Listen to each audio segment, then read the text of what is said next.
Bro and sis, setuju tidak kalau saya bilang umat Islam itu saat ini sedang menghadapi masalah? Kita sedang bicara tentang sekitar 2 miliar umat Islam hadapi masalah yang begitu kompleks. Fakta saat ini itu banyak individu atau kemudian kelompok atau harokah, partai politik, apapun namanya itu, berupaya mengkaji masalah umat Islam. Apa sih masalah terbesar umat Islam saat ini? Nah, brother and sister, persepsi yang muncul dari kajian tersebut itu akan melahirkan sebuah perbuatan atau tindakan. Contoh gini, kalau ada sebuah kelompok, dia menganggap bahwa masalah terbesar umat Islam itu adalah masalah ekonomi, maka dia akan mengeluarkan segala daya dan upaya dia untuk kemudian membuat misalnya lembaga-lembaga bantuan atau charity dan sebagainya. Kalau ada gerakan yang menganggap bahwa masalah terbesar umat Islam itu misalnya masalah pendidikan, maka dia akan mengeluarkan juga segala daya dan upaya untuk mendirikan sekolah-sekolah gratis atau lembaga-lembaga beasiswa, lembaga-lembaga bantuan pendidikan dan sebagainya. Contoh lain misalnya ada sebuah gerakan yang menganggap bahwa masalah terbesar umat Islam itu adalah masalah akhlak.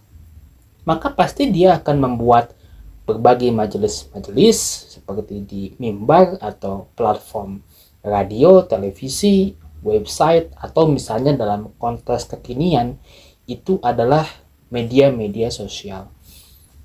Nah, secara empiris itu kita bisa buktikan sebetulnya bahwa masalah pendidikan, ekonomi, akhlak, dan seterusnya itu bukan masalah utama, tetapi masalah cabang atau masalah turunan.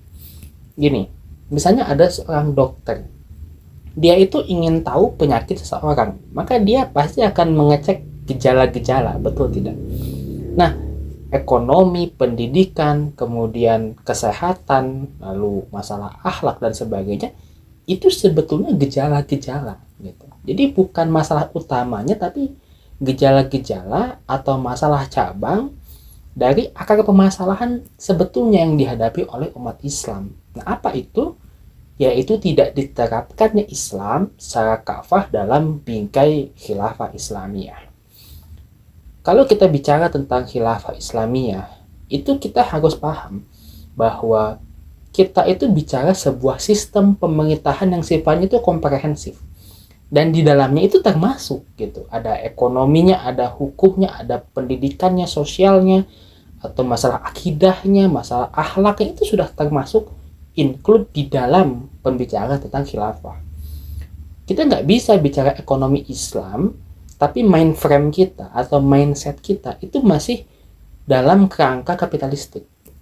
Kita nggak bisa bicara pendidikan Islam kalau kita masih terperangkap dengan berbicara kurikulum atau sekolah yang itu berdasarkan asas-asas sekulerisme dan kapitalistik. Kita nggak bisa bicara adab, moral, atau etika, akhlak apapun itu, di mana nilai-nilai yang dijunjung di masyarakat itu masih didikte oleh peradaban yang kapitalistik. Simpel aja gini, kita itu sedang bicara masalah umat Islam. Ya, masa iya kita bicara umat Islam, tapi solusinya atau sudut pandangnya bukan dari sudut pandang Islami.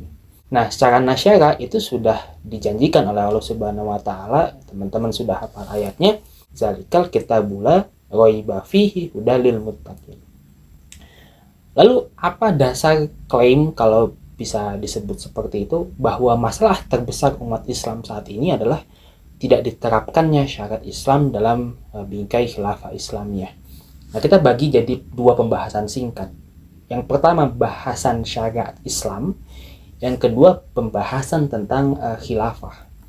Nah, brother and sister, pertama kalau kita bicara tentang syariat Islam, itu kita bicara gimana sih Islam itu mengatur aspek kehidupan. Nah, contohnya gini, kita itu hidup pasti kan melakukan sesuatu, betul tidak? Melakukan sesuatu tujuannya untuk memenuhi kebutuhan. Kita makan misalnya gitu, tujuannya untuk memenuhi kebutuhan jasmani gitu, atau hajatul udawiyah. Nah, pertanyaannya benda apa yang boleh kita makan dan apa yang tidak boleh kita makan. Terus sumbernya dari mana yang boleh kita makan. Terus cara makannya itu gimana. Nah itu pertanyaan-pertanyaan yang butuh jawaban. Yang jawabannya itu dalam bentuk apa? Aturan yang kemudian diikuti agar makannya itu sesuai dengan fitrah manusia itu sendiri. Contoh lain, kita ingin menyalurkan misalnya rasa kasih sayang atau gorizatun naum. Pertanyaannya, kepada siapa boleh kita salurkan? Lalu dalam bentuk apa penyalurannya? Lalu apa yang boleh dan tidak boleh kita lakukan dalam menyalurkan rasa tersebut? Nah, itu juga butuh jawaban. Dan jawabannya dalam bentuk aturan yang kemudian penyalurannya itu sesuai dengan fitrah manusia. Dan masih banyak lagi contoh-contoh lain seperti ekonomi, kemudian pendidikan, politik, bernegara, dan lain sebagainya. Jadi syariat Islam itu atau aturan Islam itu dia lahir sebetulnya lahir dari apa? Dari akidah Islam. Jadi dasar dari syariat Islam, dasar dari aturan Islam itu muncul karena kita beriman gitu. Karena kita meyakini rukun iman. Dan sebagai apa? Sebagai cara untuk mengatur manusia dalam rangka memenuhi kebutuhan-kebutuhan dan aspek-aspek kehidupan yang begitu kompleks. Nah, sesederhana itu sebetulnya. Nah, kedua kita bicara tentang namanya khilafah tadi gitu. Jadi pembicaraan syariat Islam dan pembicaraan khilafah itu sebetulnya satu paket, tidak bisa dipisahkan. Kalau misalnya kita bicara tadi tentang makan ya gitu. Mungkin untuk diri kita pribadi, kita bisa mengatur dan memilih sesuai dengan kemampuan kita, betul tidak? Misalnya ya, kita jangan minum khamar atau jangan makan babi. Itu bisa kita lakukan, bisa kita pilih itu. Tapi bisa nggak misalnya kita secara individu memastikan tidak ada makanan haram yang tersebar di satu negeri? Bisa tidak antum nih yang soleh dan solehah itu secara pribadi menutup pabrik-pabrik khamar misalnya yang nyata-nyata dilarang dalam Islam? Kan tidak bisa melakukan itu. Padahal itu juga merupakan syariat Islam gitu. Itu juga merupakan syarat Islam, tidak boleh adanya minum khamar dan sebagainya. Kok nggak bisa? Karena perkara-perkara tadi, adanya pabrik khamar, adanya perusahaan-perusahaan daging babi itu dilindungi oleh apa? Dilindungi oleh negara. Dalam bentuk apa? Dalam bentuk hukum atau undang-undang. Misalnya dalam Islam kalau ada orang minum khamar kan dicambuk gitu hukumannya. Boleh nggak misalnya brother atau sister datang bawa cambuk terus nyambukin orang yang sedang mabok atau sedang minum khamar? Kan tidak bisa. Kita bicara tadi tentang penyaluran rasa kasih sayang, itu juga sama sebetulnya. Mungkin bisa secara individu, antum menikah secara syar'i, walimatulnya juga syar'i gitu ya, punya cita-cita memiliki keluarga yang sakinah, mawadah, warohmah dan sebagainya. Tapi mungkin tidak brother dan sister itu melarang ada orang pacaran di jalan, atau ada orang berzina kemudian kita cambuk gitu, yang zinahnya itu suka sama suka. Kan nggak mungkin juga. Padahal baik tadi mencambuk orang yang minum khamr atau mencambuk atau merajam orang yang kemudian berzina, itu kan bagian dari syariat Islam juga gitu.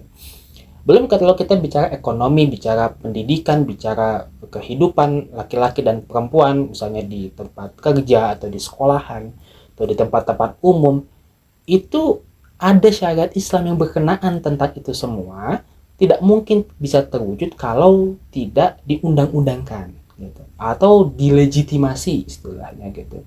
Dengan apa? Dengan kekuatan hukum yang itu munculnya dari negara, bukan dari kelompok atau individu apalagi.